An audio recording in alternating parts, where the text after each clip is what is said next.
Pendant plus de 130 ans, des dizaines de milliers de Haut-Marnais de tout grade, du simple soldat au général de division, ont servi dans les armées françaises en Algérie. Plusieurs centaines d'entre eux sont, selon l'expression légale, depuis 1915, morts pour la France. Ils étaient appelés, rappelés, réservistes, remplaçants, engagés ou militaires de carrière. L'identité du premier Haut-Marnais tombé en Algérie n'est pas connue. Le plus illustre des Haut-Marnais tombés en Algérie, Charles Denis de Damrémont, était gouverneur général des possessions françaises du nord de l'Afrique. Un boulet l'a tué la veille de la prise de Constantine en 1837. Aujourd'hui, les associations départementales qui comptent dans leur rang des anciens d'Afrique du Nord se sont unies dans le cadre de notre fête des drapeaux pour évoquer la mémoire de tous nos camarades morts pour la France en Algérie. À travers les Haut-Marnais tombés en Algérie entre le 1er novembre 1954 et le départ des dernières troupes françaises, nous honorerons tous ceux dont les noms défilent en lettres lumineuses sur le mémorial du quai Branly à Paris. Nous n'aurons garde d'oublier dans nos souvenirs les morts pour la France des Harkas et des Marzennes, des groupes mobiles de sécurité et des unités d'autodéfense. Ils étaient nos camarades. Peut-être étaient-ils parmi les meilleurs d'entre nous. Nous servions avec honneur notre patrie, la France. Ils servaient avec honneur et fidélité notre patrie commune.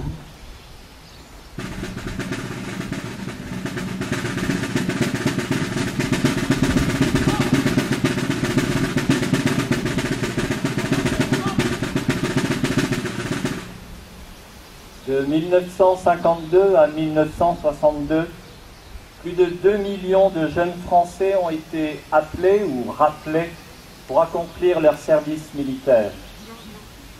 Le plus grand nombre d'entre eux ont été envoyés en Afrique du Nord pour assurer des opérations de maintien de l'ordre.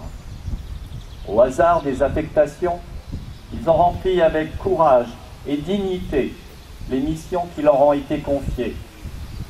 Missions administratives, éducatives, humanitaires et, pour le plus grand nombre d'entre eux, missions de guerre et de protection des populations civiles. Parmi les 25 000 militaires victimes de ces conflits, 15 000 étaient des appelés ou des rappelés. Ils sont morts pour la France en accomplissant leur mission jusqu'au sacrifice suprême. 50 000 sont revenus blessés dans leur chair et dans leur esprit par les drames et les épreuves qu'ils ont vécues. Le cessez-le-feu en Algérie s'est produit il y a 50 ans et, en dehors de tout débat d'idées, ayons, en ce jour de la fête des drapeaux, une pensée émue pour toutes les victimes de ces 10 années dramatiques pour notre pays.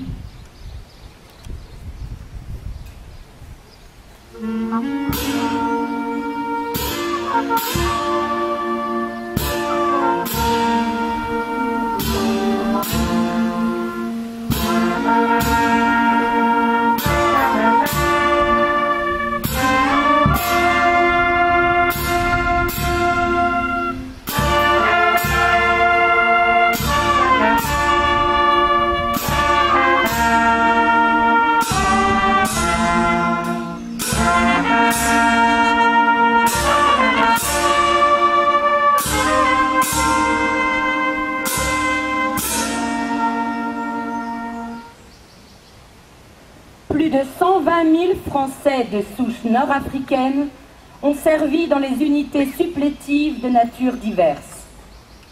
Certaines dépendaient du ministère de l'Intérieur. Le plus grand nombre étaient rattachés au ministère des Armées. Tous ceux qui en faisaient partie étaient des volontaires. Tous espéraient que la France rétablirait la paix sur la terre algérienne, qu'elle instruirait leurs enfants et qu'elle apporterait le bien-être à leur famille. Ils étaient nos camarades. Nous étions solidaires dans les combats, partageant les mêmes épreuves, les mêmes peines et les mêmes joies. Un cessez-le-feu unilatéral les a démobilisés et livrés à un adversaire inhumain. Eux et leurs familles ont été arrêtés, torturés, tués. 70 000 hommes, femmes et enfants ont péri dans ces massacres. C'étaient nos camarades, ne les oublions pas.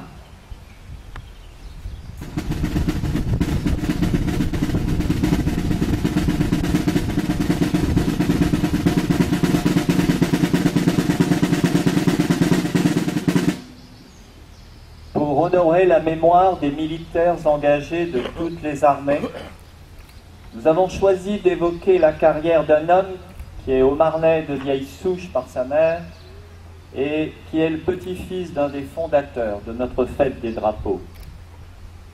Les ancêtres de Jean Bayet, qui naît à Dansevoire en 1925, sont universitaires, avocats ou magistrats. Peut-il oublier qu'il porte le prénom de son oncle Jean, mort pour la France en 1915? Non. Il sera officier.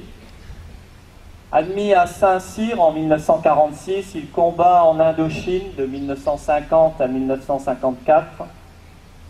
Et le 8 juillet 1955, Jean Bayet met sur pied la 8e compagnie nomade d'Algérie, formée par des engagés de souche nord-africaine.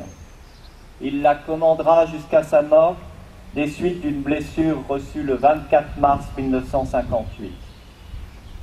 L'exemplarité de sa conduite, la connaissance approfondie qu'il a de son métier d'officier et son sens de l'humain lui permettent d'obtenir beaucoup de ces hommes. Il a fait de sa compagnie une unité apte à remplir efficacement les diverses missions qui lui sont confiées. C'est un combattant avisé qui a su ménager le sang de ses hommes. Et les 9 citations qu'il a méritées en Indochine et en Algérie portent témoignage de sa valeur. Commandant d'un quartier dans le Constantinois, le capitaine Bayet mène de front les combats et les actions de pacification.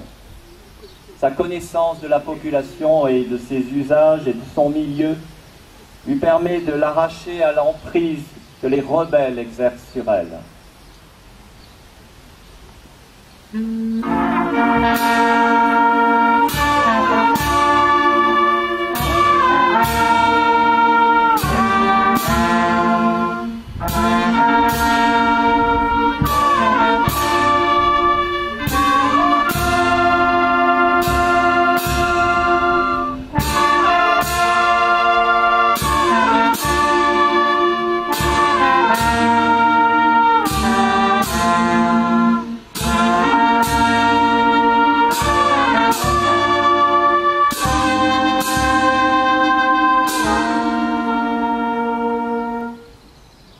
Les années passent. L'Algérie devient indépendante. Pour autant, les attaques des militaires français ne cessent pas. Plus de 500 de nos camarades sont tués entre le 2 juillet 1962 et le 30 juin 1964. L'un d'eux, Robert Dumoutier, est haut-marnais. Arrivé en Algérie en 1963, il n'a pas connu le temps des opérations. Avec son unité, le 72e bataillon du génie, il aménage les défenses terrestres de la base de Mersel-Kébir. Depuis la mi-octobre 1963, la situation est tendue en Oranie. Une partie de l'armée s'est révoltée contre le gouvernement. Témoin de cette rébellion, l'armée française reçoit quelques coups. Dernier haut-marnais mort pour la France en Algérie, Robert Dumoutier est tué le 6 novembre 1963. L'hommage que nous allons rendre aux morts pour la France sera tout particulièrement dédié à tous ceux, parents, amis ou relations, qui sont tombés en Algérie de 1830 à nos jours.